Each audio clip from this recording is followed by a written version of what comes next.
Hello friends, কেমন আছেন সবাই? আমি অর্পিতা উপু চ্যানেল আপনাদের সবাইকে স্বাগত জানাই। আজ আমি চলে এসেছি আবার একটা নতুন ভিডিও নিয়ে। ভিডিওটা সকলের সুবিধার্থে বানানো, যাতে এই জায়গাটা যেতে কারোর কোনো অসুবিধা বা ভুল না হয়। কেউ স্কিপ না করে পুরো ভিডিওটা দেখবেন, আশা করি সকলেরই উপকারে আসবে। এই সেই অজয় নদ, যেটা ছোটবেলায় পড়েছিলাম। অজয় নদী বান ডেকেছে, ঘর বাড়ি সব তলিয়ে গেছে। আজ নদীটাও আমার দেখা হয়ে গেল। আজ আমার গন্তব্যস্থল হচ্ছে এনএস পলিটেকনিক কলেজ। আর এখানে যাওয়ার জন্য আমি প্রথমেই বোলপুর স্টেশন থেকে ট্রেন ধরে চলে গেছিলাম সোজা গুসকরা স্টেশন। আর গুসকরা স্টেশনে ট্রেন থেকে নামার পর গুসকরা বাস স্ট্যান্ডে গেলাম। আর বাস স্ট্যান্ড থেকে বর্ধমানগামী বাসে চলে গেলাম অভিরামপুর। গুসকরা থেকে অভিরামপুরের দূরত্ব 15 কিলোমিটার। বাসে ভাড়া ছিল 20 টাকা। অভিরামপুর বাস স্ট্যান্ড থেকে কলেজের দূরত্ব ছিল 1 কিলোমিটার। আমরা কন্ডাক্টর কাকুকে আগেই বলেছিলাম বাসে যে আমরা কলেজ যাব, তাই কলেজ মোড়ে নামিয়ে দিয়েছিল আমাদের। ওখান থেকে হেঁটে আসতে 2 মিনিট মতো সময় লাগবে। আর বাস স্ট্যান্ড থেকে 1 কিলোমিটার, সে কারণে একটু বেশি সময় লাগবে। 5 মিনিটের মধ্যে আসা হয়ে যাবে। আপনারা যদি টোটো করে আসতে চান, টোটোও অ্যাভেলেবেল আছে। আর আমরা তো পায়ে হেঁটে এসেছি।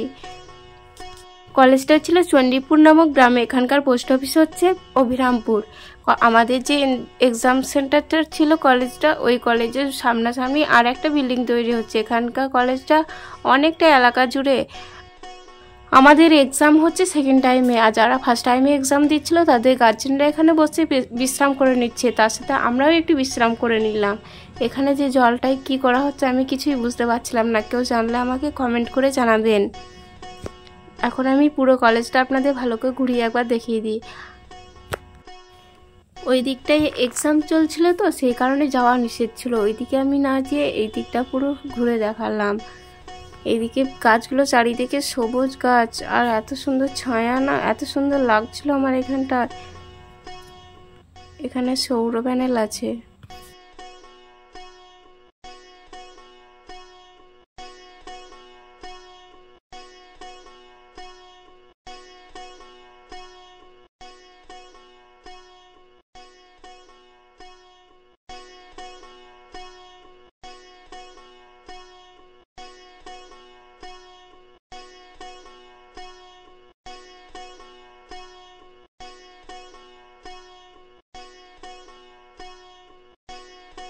এই কলেজে 4টি ডিপার্টমেন্ট আছে, আর প্রত্যেকটা ডিপার্টমেন্টের আলাদা বিল্ডিং আছে। আর প্রত্যেকটা বিল্ডিংয়ে যাওয়ার জন্য একটা করে রাস্তা করা আছে। আর রাস্তাগুলো আলপনা দিয়ে সুন্দর নকশা করে রাঙানো আছে।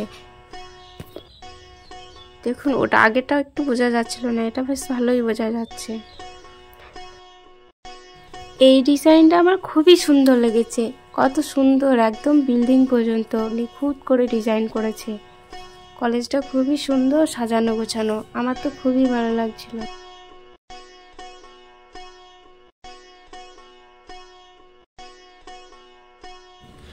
চারটি বিল্ডিং পার হয়ে যাওয়ার পরে কলেজের একদম শেষ প্রান্তে ছিল একটা মাঠ।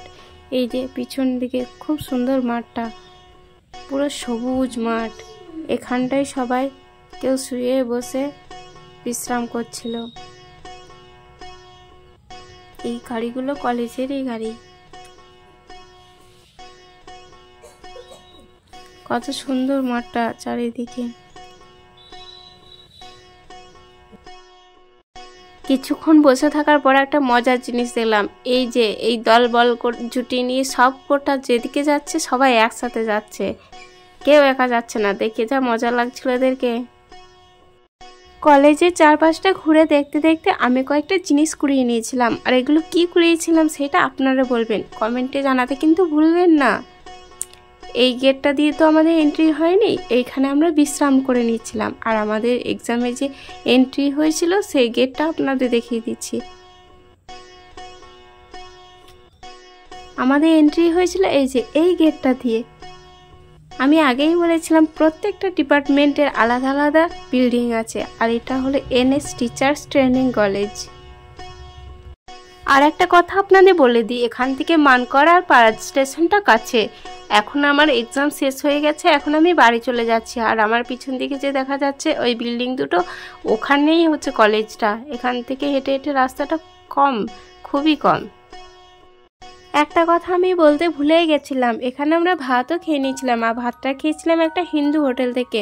অভিরামপুর বাস স্ট্যান্ডে বাস থেকে নামার পরেই যে সোজা তাকালে ডান দিকে একটা হিন্দু হোটেল আছে, তাকালেই দেখা যাবে, ওখান থেকে আমরা ভাত খেয়ে নিয়েছিলাম। সবজি ভাত 30 টাকা প্লেট নিয়েছিল, খুবই ভালো খাইয়েছিল। প্রকৃতি আমাদের এত কিছু দিয়েছে, 2 হাত ভরে, তাও আমরা সন্তুষ্ট না। চাহিদা আছে বলে রাতের পর দিন হচ্ছে, দিনের পর রাত হচ্ছে, আর মানুষও ছুটে চলেছে যে যার কাজে। ভিডিওটি কেমন লাগলো কমেন্ট সেকশানে জানাবেন, ভালো লাগলে সাবস্ক্রাইব করে পাশে থাকবেন। ভালো থাকবেন, সুস্থ থাকবেন, দেখা হচ্ছে পরের ভিডিওতে।